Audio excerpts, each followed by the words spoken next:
Well, in today's and upcoming topics, we're going to learn about Palo Alto URL filtering.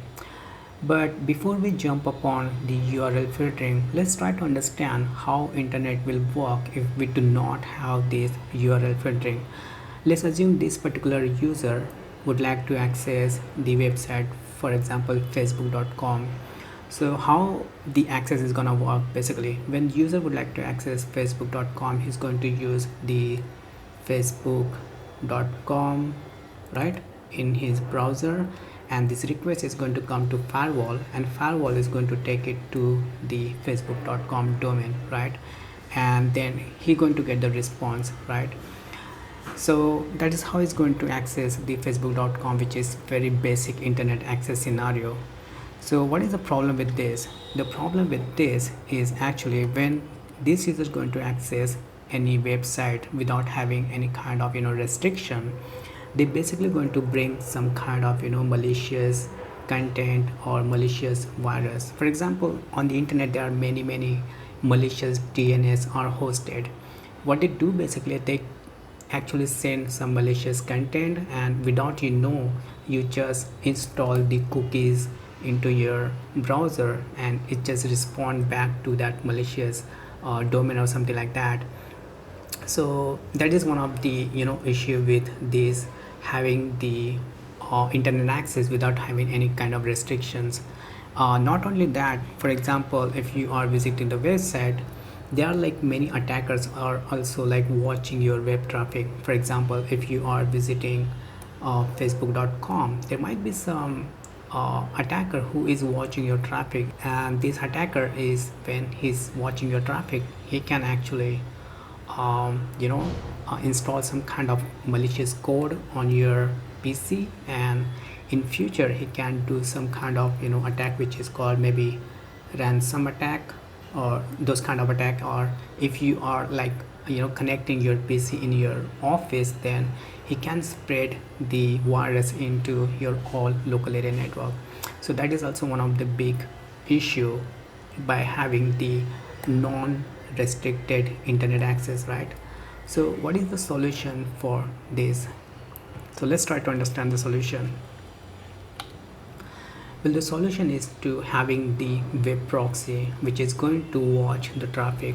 For example, let's consider there is a web proxy. It can be any third-party web proxy, and what it does basically, when you access any kind of internet, it just sends the request to your web proxy, and that web proxy is going to take your traffic behalf of you to the internet. So if you are accessing any kind of internet or domain, this web proxy is going to watch your traffic and is going to make decision based upon the policy has been set on this particular web proxy. So if the web proxy has been said that you cannot access facebook.com, then your traffic is basically going to block by this proxy on in here, right? So in corporate network, they basically have this kind of web proxy so that they will make sure users are not going to access any kind of restricted website. So they are going to watch this traffic by using the web proxy.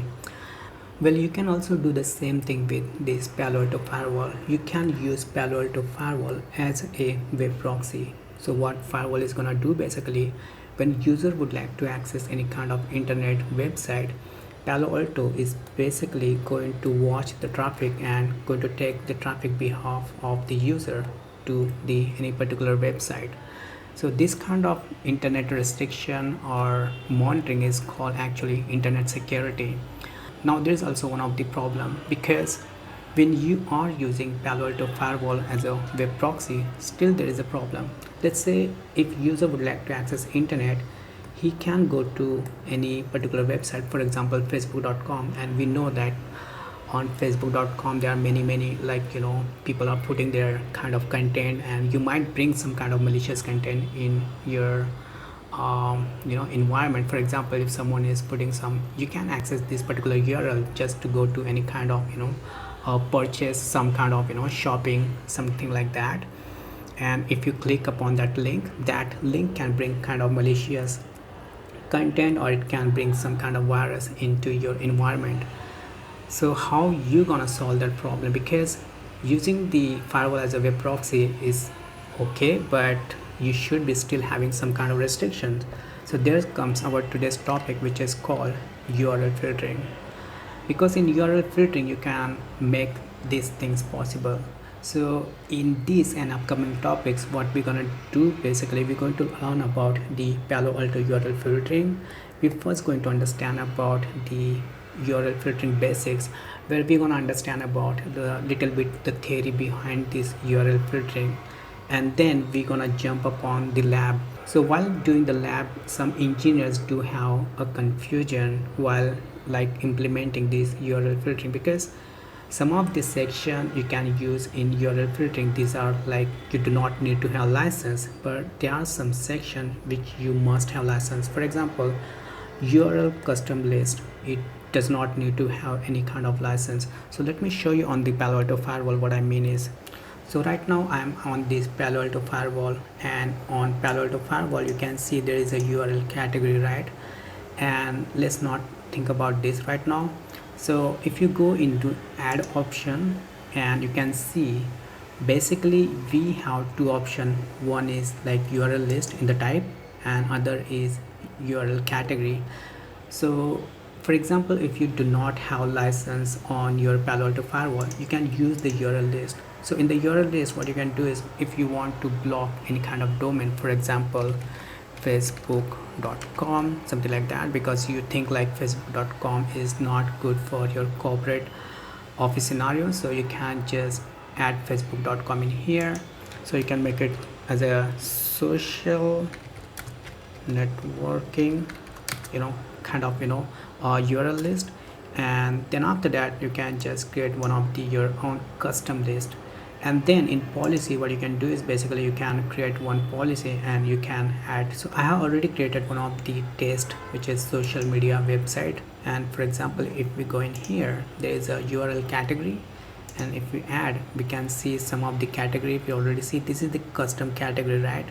And this is the social networking category we just created. And when you do add and do the OK, what is going to do basically is going to take the action what we define. So at this point we have action which is deny, right? So what is going to happen basically, when user would like to access facebook.com, it's going to match this custom URL list what we created. I'm saying list because there is a catch, right? I see it's list, right? And it's going to match this domain in a list, and it's going to block. So we will see in the lab. But if you think like let's say I do not have license, but I do have this option here which is URL category. So what I can do is, like, let's say I try to access some category. For example, these are the category, and they are the category I would like to block, which is social networking, and I would like to block some other few more category, for example adult kind of thing. And let's say block category, right? I just give the name and I add in here. So you might think like, okay, this is something possible I can do without licensing. And what I can do is I can just go in here in social media websites. All I need to do is I need to just add that category, right? So the category what we created, which is block category, and I can do it like this, right?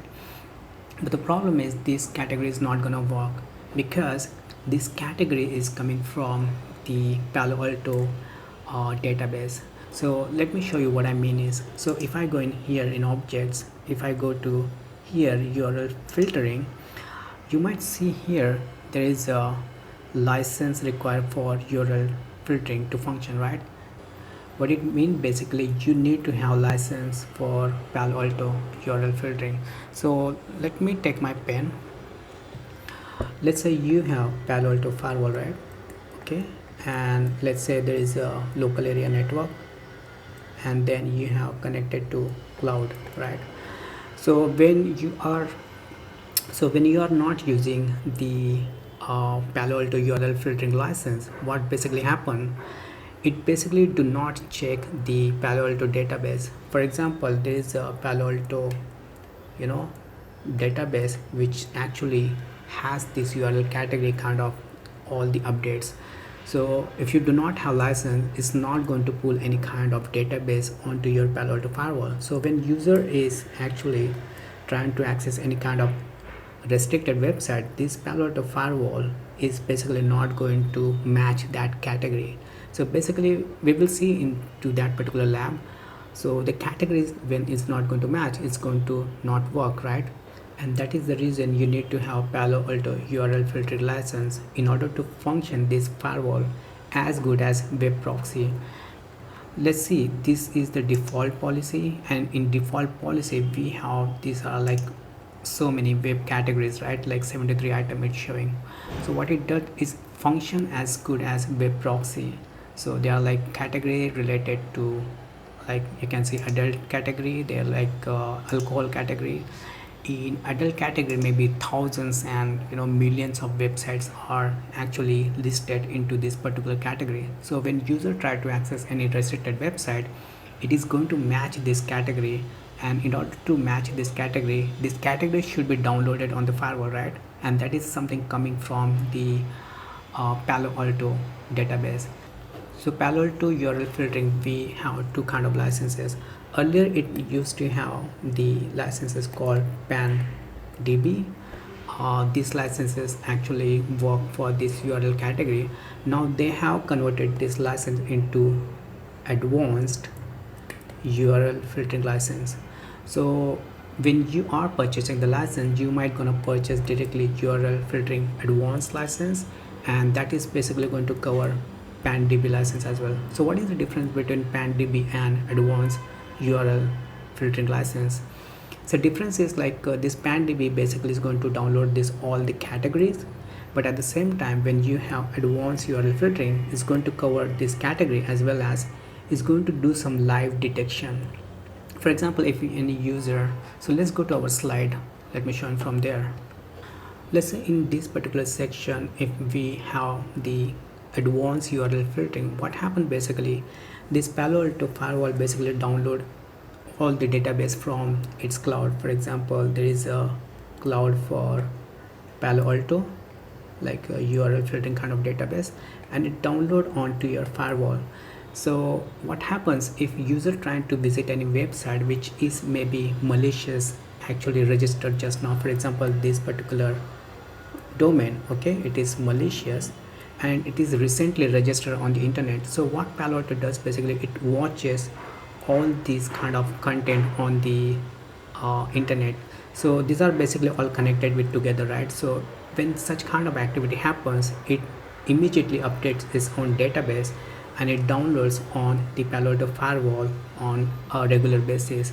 So once it is downloaded, if user try to access that particular malicious website, it watches, okay, user trying to access the site which is actually hosted as a malicious, or it actually registered as a malicious. So it will block the traffic from going to that malicious domain, and you also going to see those logs is going to block under the monitoring section in threat logs.